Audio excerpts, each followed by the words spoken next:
Hi friends, இன்றைக்கி ration புழுங்கல் அரிசியை வச்சு நம்ம கிறிஸ்பியான கூழ் வத்தல் எப்படி போடுறதுன்னு தான் பார்க்க போகிறோம்.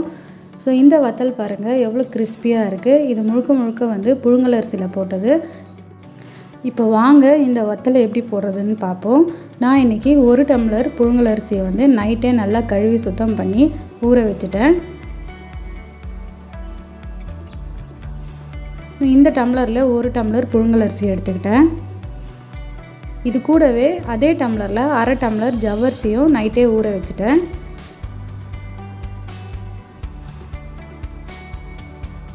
ஸோ இது ரெண்டையும் நம்ம மிக்ஸி ஜாரில் போட்டு அரைச்சிக்கலாம்.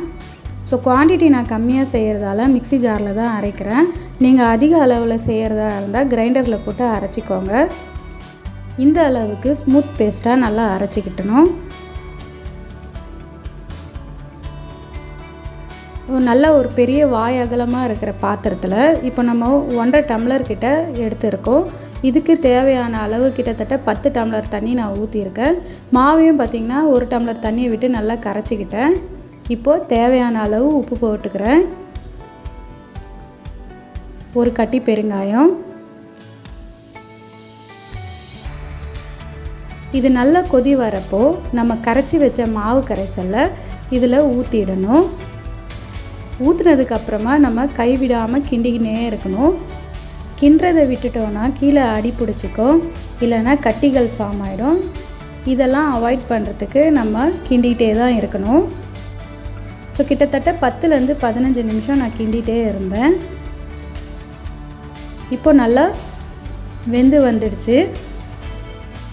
வெந்ததுக்கப்புறம் பார்த்திங்கன்னா நமக்கு கூழ் ஊற்றுற பக்குவத்தில் இருக்கணும். சப்போஸ் மாவு உங்களுக்கு கட்டியாக இருக்குன்ற மாதிரி தெரிஞ்சால் பக்கத்துலேயே ஒரு கிண்ணத்தில் நல்லா தண்ணியை சுட வச்சுட்டு இதில் வந்து கலந்துக்கலாம்.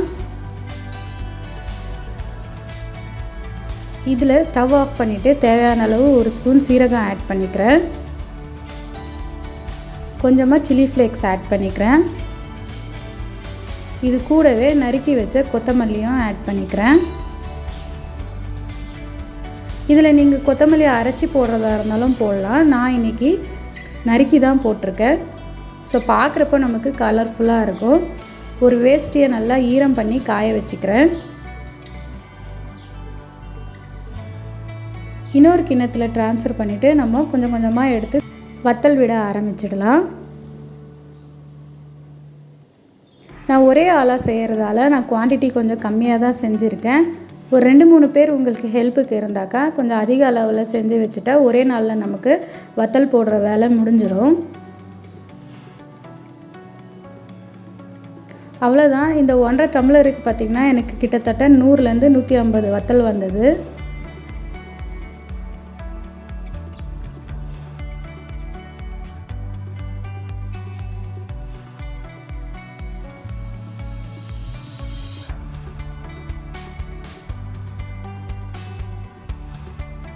அவ்வளோதான். இது லாஸ்ட் பேட்சுன்றதால ஆறிடுச்சு.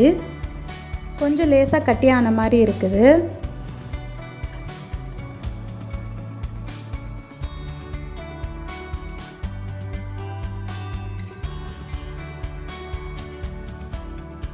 வெயினால் நம்ம இந்த மாதிரி வத்தல் போட்டுட்டோம்னா நமக்கு சீக்கிரமாக காஞ்சிரும். காலையில் 9 மணிக்கு வத்தல் போட்டிருந்தேன். இப்போ மணி 4 ஆகுது. பாருங்கள் வத்தல் எவ்வளோ நல்லா காஞ்சிருக்கு. அவ்வளோதான். இந்த மாதிரி வெயில் நாளில் போடுறது தான் நமக்கு அட்வான்டேஜாக இருக்கும். ஸோ இப்போது மடித்து விட்டு பின்பக்கமாக தண்ணியை தெளிச்சிட்டு வத்தலை ஒன்று ஒன்றா எடுத்துடலாம்.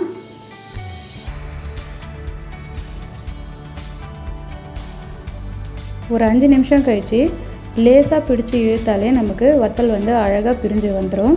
இப்போ ஒன்று ஒன்றா நம்ம எல்லாத்தையும் பிரித்து எடுத்துக்கலாம்.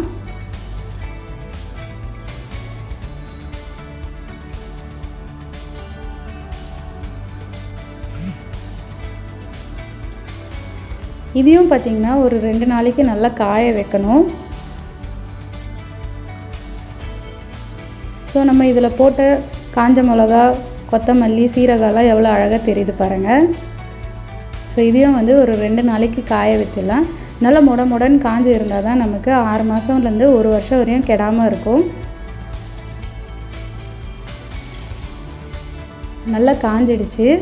இப்போ எண்ணெயில் போட்டு பொரித்து எடுத்துடலாம். இந்த மாதிரி வத்தல் போட்டு வச்சுக்கிறதுக்கு நம்மள மாதிரி ஹவுஸ் ஒய்ஃப்க்கு வந்து ஒரு நல்ல அட்வான்டேஜ் தான். தொட்டுக்க இல்லாதப்போ இல்லை ஸ்நாக்ஸ்க்கு இந்த மாதிரி வத்தல் வந்து நம்ம பொரிச்சு கொடுக்கலாம். ஸோ எண்ணெய் நல்லா காஞ்சிடுச்சு. காஞ்சதுக்கப்புறமா வத்தல் போட்டு எடுக்கிறேன். பாருங்கள் எந்த அளவுக்கு சூப்பராக கிறிஸ்பியாக இருக்குது. இதே நம்ம கொத்தமல்லி புதினா இதெல்லாம் அரைச்சி போட்டாக்கா வத்தலோட கலரே சேஞ்ச் ஆகிடுது. அதனால தான் நான் இன்றைக்கி நறுக்கி போட்டிருக்கேன். நீங்களும் இதே மாதிரி ட்ரை பண்ணி பார்த்துட்டு எப்படி இருந்ததுன்ட்டு கமெண்ட்டில் சொல்லுங்கள். தேங்க்யூ.